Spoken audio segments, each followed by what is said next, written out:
नमस्कार, मैं हूँ रोहित खन्ना, आप देख रहे हैं भारत न्यूज़। जैसे-जैसे चुनाव नज़दीक आ रहे हैं, लोकसभा के, भले ही वो अगले साल दिख रहे हों, लेकिन तैयारियां जोरों पर हैं।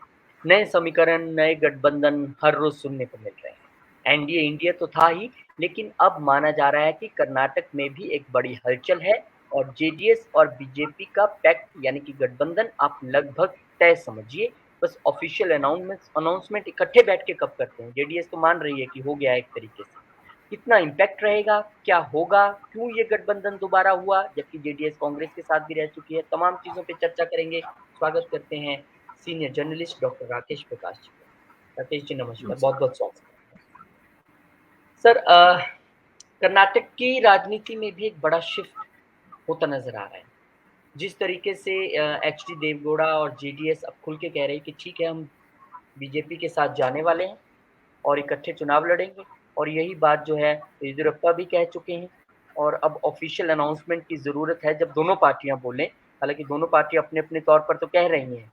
और आपको क्या लगता है सबसे पहले ये अब समझ लिया जाए लगभग ये तय है गठबंधन हो ही जाएगा इस बार? देखिए, गठबंधन की राह पर दोनों दल काफ़ी आगे बढ़ चुके हैं और बात जो है वो सीटों के बँटवारे को लेकर भी पहुँच चुकी है और जो खबर निकल कर सामने आ रही है उसमें ये है कि बीजेपी जेडीएस को 4 सीटें देने के लिए तैयार है और जेडीएस भी 4 सीटों को लेकर के सहमत है।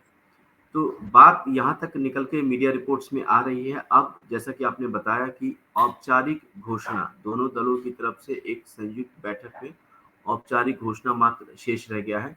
तो ऐसे में गठबंधन को लेकर के कयास लगाने वाली बात नहीं रह गई है। गठबंधन एक कहते हैं कि अ, गठबंधन का जो स्वरूप है वो सामने आ चुका है, औपचारिक घोषणा बाकी है। पर इतना आसान रहेगा इस सवाल पे भी आएँगे कितनी सीट किसको जा सकती हैं। लेकिन असली सवाल ये है कि एचडी देवगौड़ा की पार्टी कांग्रेस के साथ भी रह चुकी है, बीजेपी के साथ भी रह चुकी है, अब पुनः एक बार फिर बीजेपी के साथ है। और जैसे कि सीट शेयरिंग की बात है कि 24-4 का फॉर्मूला रह सकता है, 28 सीटें टोटल हैं।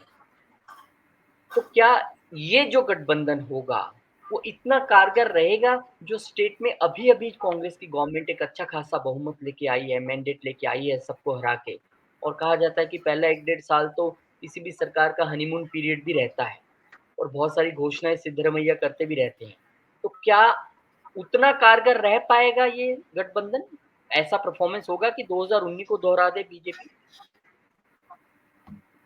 देखिए, मौजूदा स्थिति में 2019 को दोहराना एक चुनौतीपूर्ण काम हो सकता है। चूँकि जिस तरीके से बीजेपी ने 51% वोट शेयर के साथ अपना परफॉर्मेंस दोहराया था और मुझे लगता है कि करीब 25 सीटें जीती थी बीजेपी ने जी। 2019 में।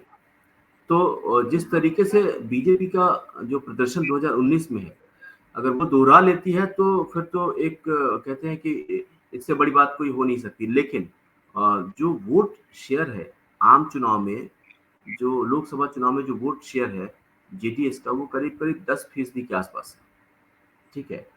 तो 10% और पिछले चुनाव में जो बीजेपी को करीब 34% या 35% के आसपास वोट मिले हैं, तो वो मिलाकर के भी अगर हम देखें तो वो 40-45% के आसपास वो आंकड़ा जाता है।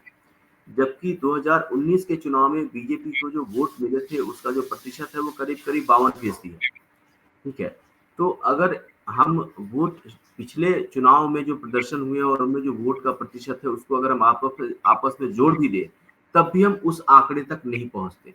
लेकिन चुनाव में जो प्रदर्शन है और चुनाव के जो नतीजे हैं, वो सिर्फ़ इस बात पे निर्भर नहीं करते कि आपको कितने प्रतिशत वोट मिले हैं। उसमें महत्वपूर्ण भूमिका ये भी निभाता है कि विपक्ष की क्या रणनीति है, विपक्ष का क्या प्रदर्शन है या विपक्ष ने जिन उम्मीदवारों को खड़ा किया है, वो उम्मीदवार जनता की नज़र में उनकी क्या छवि है। तो ऐसे इस लिहाज से अगर देखें तो पासा पलट भी सकता है, लेकिन 2019 दोहरा ले, इसको लेकर के थोड़ा-सा संदेह के बादल हैं। देखिए, आंकड़ों की बात आपने की है तो बीजेपी का एक मानना है कि 17% के करीब लिंगायत वोट जो हैं वो स्टेट में हैं, जिसे येदियुरप्पा जो है साध लेंगे। 15% के करीब वोकालिगा जो समाज है, जो वहाँ पे समुदाय हैं उनके जो वोट हैं, और वोकलिगा जो है वो एचडी देवगौड़ा वहीं उसी से आते हैं। और वो मान रहे हैं कि 17 और 15 ये 32 तो हम कम से कम साध ही लेंगे। फिर उसके बाद कैसे आगे जाना है ये अलग बात है। लेकिन पिछली बार बीजेपी ने वन साइडेड गेम की, 25 सीटें जीती, जेडीएस और कांग्रेस मिल के लड़े तो 2 सीट जीती, दोनों ने एक इंडिपेंडेंट जीते।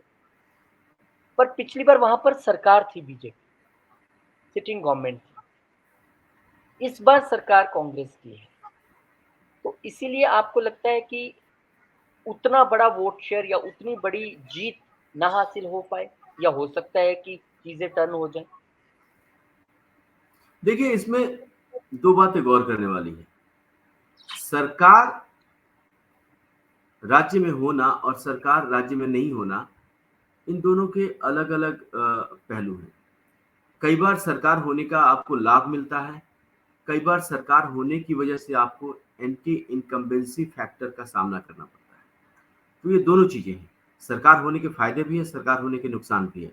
अगर सरकार जोरदार तरीके से काम कर रही है, जनता के बीच अच्छी पकड़ है, अच्छी छवि है, लोगों की समस्याएँ सुलझाई जा रही हैं, सरकार के प्रति लोगों का विश्वास है, तो परिणाम 2019 या उससे बेहतर भी हो सकते हैं।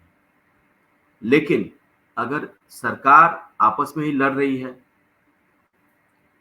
नेताओं में आपस में ही तकरार है, जनता के काम नहीं हो रहे हैं, भ्रष्टाचार के आरोप लग रहे हैं और अलग-अलग दलों के नेता सत्ता में कुर्सी को लेकर के एक-दूसरे को नीचे दिखाने के खेल में लगे हुए हैं, तो ये जो नतीजे हैं, फिर वो नतीजे कुछ और हो सकते हैं। तो जिस तरीके से सिद्धारमैया और शिव कुमार जी के बीच उठापटक शपथ ग्रहण के पहले से जो उठापटक शुरू हुई, वो अभी तक जारी है। जी। और ठीक है, ये पहले भी था कहा कि जा रहा है, एचडी कुमारस्वामी ने भी इस बात को कन्फर्म किया है कि बिल्कुल हमारा गठबंधन होने वाला है। और उन्होंने ये भी कहा कि अभी जो खबरें आ रही थी कि मांड्या सीट पर जेडीएस ही लड़ना चाहती है, ऐसी कोई बात नहीं। उन्होंने कहा बातचीत चल रही है और हमारा मेन मुद्दा है वहाँ पर कांग्रेस को रोकना, कांग्रेस को हराना। और एचडी देवगौड़ा ने भी यही कहा कि हमें अपनी पार्टी को भी सेव करना है, क्योंकि कांग्रेस की कोशिश है कि हमारी पार्टी को खत्म कर दिया जाए। तो कहीं न कहीं आपको लगता है कि जेडीएस उस मुकाम पे खड़ी है स्टेट में कि भई हमें तो पहले पार्टी को ही अपने बेस बचाना है। हम विधानसभा में बहुत अच्छा नहीं कर पाए, हम पिछली बार लोकसभा में सिर्फ़ 1 सीट ले पाए, तो हो सकता है कि इस बार बीजेपी के साथ मिलके हमारा कुछ प्रदर्शन भी सुधर जाए। और क्योंकि रीजनल पार्टी है, अगर आप यहीं से डिमिनिश होते गए, तो खत्म ना हो जाएँ, इसलिए बीजेपी का साथ उनको भी ज़रूरी लग रहा है। देखिए, बीजेपी आप थोड़ा-सा इसको अगर कर्नाटक की राजनीति से बाहर निकल के देखें, तो बीजेपी छोटे दलों के लिए बहुत फ़ायदे का सौदा रही है। अब जैसे आप रामविलास जी की पार्टी को देख लें। जनाधार के मामले में पार्टी उतनी मजबूत नहीं है, जितनी कि उसके पास लोकसभा में सदस्यों की संख्या है। अगर हम दोनों धड़ों की बात करें तो। जो चाचा-भतीजा हैं, चाचा-भतीजा 2 धड़ों में बँट चुके हैं। अगर हम दोनों धड़ों की बात करें तो वो जो सीट है वो बीजेपी के साथ रह के उन्होंने हासिल किया। तो इसी तरीके से जेडीएस का जो कुनबा है वो सिमटता जा रहा है। जेडीएस विस्तार करने के बजाय जेडीएस लोगों के बीच उसकी जो लोकप्रियता है वो सिमटती जा रही है। जेडीएस का वोट शेयर कम होता जा रहा है, सीटों की संख्या कम होती जा रही है और अब इस बार जो चीज़ें देखने को सामने आ रही है वो ये है कि जेडीएस को हासन मिला है, जेडीएस को मांड्या मिला है, जेडीएस को चिकबल्लूर मिला है। तो ये सब वो सीटें हैं जहाँ पे कि कहते हैं कि जेडीएस का जनाधार है या जेडीएस जो वो कलिंगा समुदाय है, उस समुदाय के लोगों की संख्या इन सीटों पे ज़्यादा है, इसलिए जेडीएस इन सीटों पर खास ध्यान दे रही है। तो यहाँ पे जेडीएस अपने जनाधार को बचाने के लिए एकजुट हो रही है या संघर्ष कर रही है और इसीलिए जेडीएस को लगता है कि ऐसी स्थिति में बीजेपी से बेहतर विकल्प उसके पास कोई नहीं है और बीजेपी उसके लिए वो सारी सीटें देने को तैयार है, जो सीटें वो कांग्रेस से माँग रही थी और कांग्रेस को देने से मना कर रही थी। तो अब जेडीएस के लिए ये 100% फायदे का सौदा है। हाँ, बीजेपी को इतना लाभ ज़रूर हो सकता है कि जो 15% वोट हैं, वो कलिंगा समुदाय के, उन वोटों का फ़ायदा बीजेपी को हो सकता है या पिछले लोकसभा चुनाव में जो करीब 10% का वोट मिला था जेडीएस को, वो बीजेपी खेमे की तरफ जा सकता है, यानी कि गठबंधन के पक्ष में जा सकता है। तो इससे जो एक वोट का प्रतिशत और सीटों की संख्या में इज़ाफ़ा होगा, इससे कोई इनकार नहीं कर सकता। लेकिन जब राज्य में आप मजबूती के साथ खड़े होते हैं, जैसे जिस तरीके से बीजेपी ने जेडीएस को साथ दिया है, तो वो एक सकारात्मक संदेश जनता के बीच गया है और पिछले चुनाव में जो जेडीएस बीजेपी के खिलाफ थी, अब वो साथ है, तो स्वाभाविक है इसका फ़ायदा होगा। इसमें और इस फ़ायदे में जो कहते हैं ना कि घी का काम करेगा, वो है कांग्रेस की आपसी कलह और सत्ता के लिए, कुर्सी के लिए उनके नेताओं का आपस में टकराव। जी, सही कहा आपने। कांग्रेस में अभी टकराव की स्थिति तो कर्नाटक में नज़र आती है। पीछे भी अभी मीडिया में खबरें थी, हरिप्रसाद जो उनके वहाँ पे एमएलसी हैं शायद वो कुछ अभी असंतुष्ट वहाँ पर नज़र आ रहे थे। तो ज़ाहिर-सी बात है कि बहुत सारे फैक्टर्स काउंट होंगे, पर जेडीएस, बीजेपी मिलके कैसा परफ़ॉर्म करेगी? पहले तो सीट शेयरिंग कैसे हो पाएगी? क्या 24-4 का फ़ॉर्मूला तय हो पाएगा? और कहाँ से किसको कितनी सीटें मिलती हैं? और जेडीएस को अपना वजूद बचाना है, तो उसे बीजेपी से अच्छी पार्टी नहीं दिख रही है और ये दोनों मिलके कैसे परफ़ॉर्म करते हैं, ये बहुत इम्पोर्टेंट है। इंतज़ार रहेगा इनके ऑफ़िशियल अनाउंसमेंट का, हालाँकि दोनों ही पार्टियाँ अपनी-अपनी तौर पर मान रही हैं कि गठबंधन होगा, लेकिन कैसे ऑफ़िशियल अनाउंसमेंट होता है, उस पे हम चर्चा ज़रूर करेंगे। बहुत-बहुत धन्यवाद राकेश जी आपका, बहुत शुक्रिया आपने समय नमस्कार। निकाला और बहुत शुक्रिया आप सब लोगों का भी। वीडियो को शेयर ज़रूर कीजिए, चैनल को सब्सक्राइब ज़रूर कीजिए, वीडियो को लाइक ज़रूर कीजिए। मिलेंगे आपसे इसी तरह से बहुत सारी खबरें क्योंकि आगे चुनाव भी हैं। हम आपके लिए एनालिसिस लेके आते रहेंगे। बहुत